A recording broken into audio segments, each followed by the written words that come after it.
My boyfriend knows my history with SA trauma, yet insisted I watch A Clockwork Orange with him, and when I couldn't handle it, he blew up and hasn't spoken to me since. The other night, my boyfriend, 26 male, and I, 24 female, had our usual movie night and he begged me to watch A Clockwork Orange with him. It's his favorite film. I'd always heard of it, it's an incredibly popular film, but never knew the plot or anything really. I of course agreed, but quickly I realized that this was not my type of film at all. I'm a multiple SA survivor and am incredibly triggered and uncomfortable during scenes of SA and violence. When I voiced this, asking him if maybe we could watch something else, he got irritated with me and told me I just had to finish it to really understand. Again, I asked him to please turn it off. He did, very angrily, and then criticized me for not taking an interest in the things he likes. I found this to be incredibly unfair, as I have always gotten involved and excited about the things in his life. He continued to insult my intelligence and lack of understanding of the art of the film, and I just left it at that. He knows about my past traumas and has always been very sensitive and understanding about everything. I've never seen him like this, and over a movie, no less. I'm just feeling hurt and confused and really not heard. He hasn't called to apologize or anything. It's just been total radio silence. Any advice would be appreciated. Relevant comments. Commenter, it's really alarming that he wouldn't be able to reach past his own minor feelings of disappointment about you not being able to enjoy the movie to empathize with the fact that this movie triggered your PTSD. I mean, everybody knows Clockwork Orange is freaking intense. Parts of it are downright repellent. I mean, think about it. He showed a movie that depicted SA grotesquely to an SA survivor, and then expected you to just be fine with it. That doesn't say very good things about him. You are well within your rights to expect an apology for his apparent behavior here. He needs to get the hell over himself. OP, the whole thing was just honestly very bizarre to me. We've had very long talks about my past, and then it seemed like he flipped a switch and didn't care at all about it. His outburst was just really shocking and confusing. Update the next day. First of all, thank you to all the kind people who commented on my original post.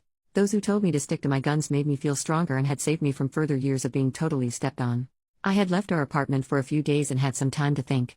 I've been with him for 3 years now, and it is almost as if this tiny little bomb caused my whole world to blow up. I've realized how many times I put my own feelings aside for him, how many things I have missed out on because I was busy catering to his feelings. Yesterday, I went home so we could talk, and needless to say, it didn't go well. He was still furious with me, claiming I never care about him or his interests. I counteracted this by listing almost everything I've done for him. I asked him why he was being like this. He knows what I've been through and has always been so understanding. Cue the real person that he is coming through. He said something along the lines of honestly, I was just going along with it because you seem like you needed support, but I don't see the big deal. Asking me why I couldn't just get over it because it happened so long ago. I've been assaulted 3 times. Once when I was 10, again at 16, and then again last year.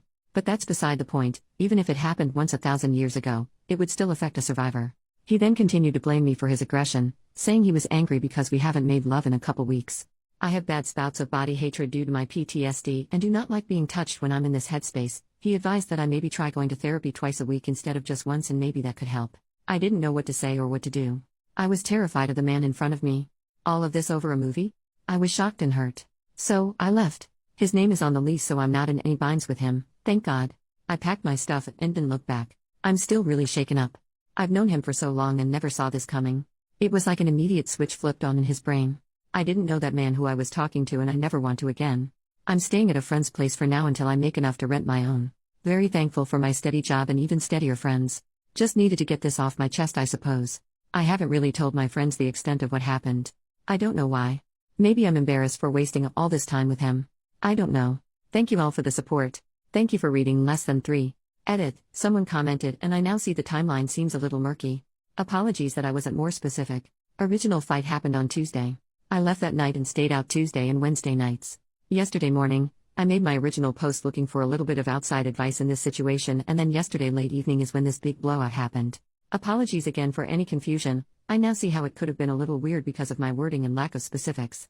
Edit number 2. I've been thinking about it all day, really stewing on everything and thinking back to the past 3 years and the weeks leading up to this, and I've realized that my ex wasn't as peaches and cream like I really thought him to be.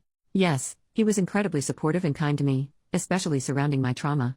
However, I believe this to be because I never said no to him. Everything I did was to make him happy. These past couple weeks, I have started to say no to him. I really believe he never thought I would do this, and it caused a lot of anger for him. The film isn't why we broke up, or why he blew up. The film was simply the final straw in terms of him tolerating me saying no. Truly thank you for all the kind words and support. I really just posted this to vent and surely didn't expect all of this. Commenter, I don't know you, but I'm super proud of you for leaving. He revealed who he was, and it would only get worse now that he doesn't feel the need to pretend anymore. OP, thank you so much. That's what I've been thinking about as well. What else could happen if I stayed, you know? I'm just a bit of a mess, a total mess, really, because I've watched 3 years of loving and trusting someone blow up in my face over something so insignificant.